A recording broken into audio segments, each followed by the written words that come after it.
Dezi Freeman is armed and dangerous. I believe the police are probably close to giving up. It has been 20 days since Dezi Freeman went on the run. Over the weekend, Daily Mail revealed a new theory that's come from our own investigations that potentially Freeman escaped the compound straight after the ambush via the river that runs alongside the bus that he lives in. And it turns out the cops might just be watching our videos because hours after we released that information, they were seen with helicopters, drones, and armed men on dinghies going down the exact area that we had pinpointed. My name is Jonica Bray. I'm a senior reporter at Daily Mail, and I have been covering the Dezi Freeman case since it unfolded. It was 3 weeks ago. Police have been searching everywhere for Dezi. They still reckon he's hiding or being harboured somewhere. Despite $1 million being offered for his safe capture, there seems to be no solid leads.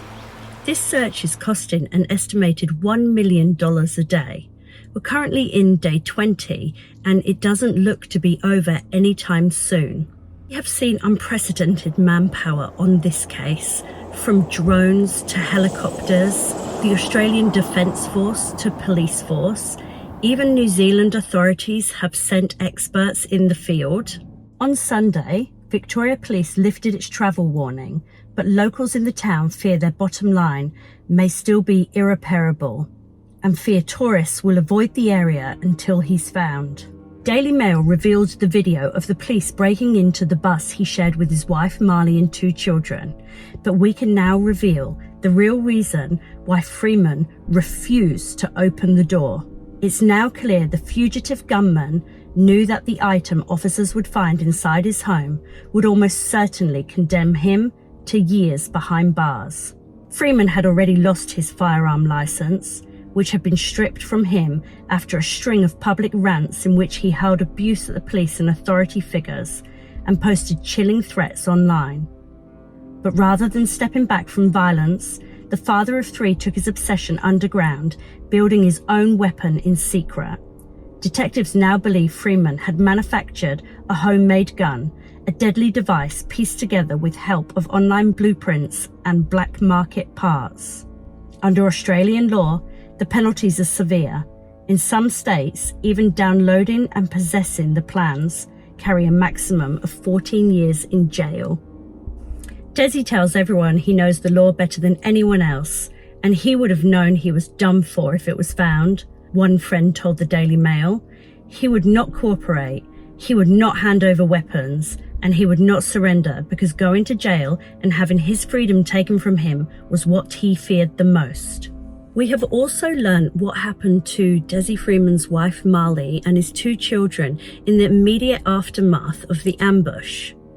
Whilst it was initially reported that Marley and the children were held hostage and taken with Freeman, we can now reveal that whilst the family left on foot together, which would have rendered it almost impossible for the police to take a clear aim at Freeman as he fled, Emily is then believed to have made an emergency SOS call to the eldest of Dezi Freeman's son, Koa, who allegedly got in his car and met his mother and 2 younger siblings at the side of the road in a nearby property. It's then believed that Koa took his family to safety nearby, and it was some time later that the police then only realised that it was not 2 adults and 2 children they were searching for, but in fact just one armed male who had managed to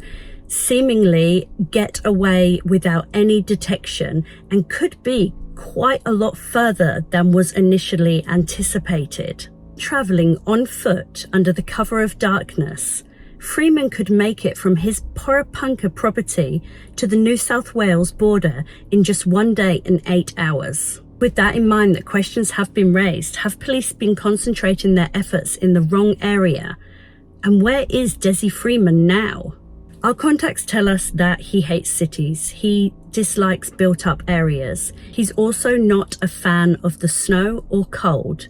He will stick to remote areas, bushland and farming towns, which is what he knows best.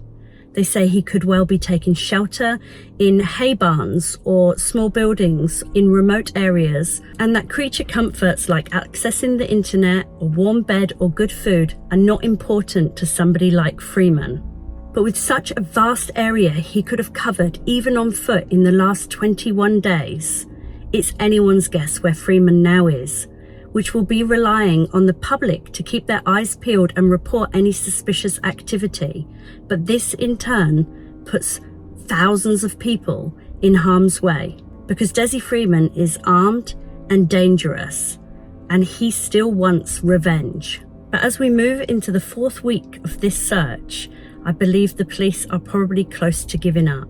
With seemingly no solid leads, they are continuing to search over the same grounds and contacting the same people and gaining the same information that has been there since the beginning. The final bill will be 20 to 30 million, and something has got to give.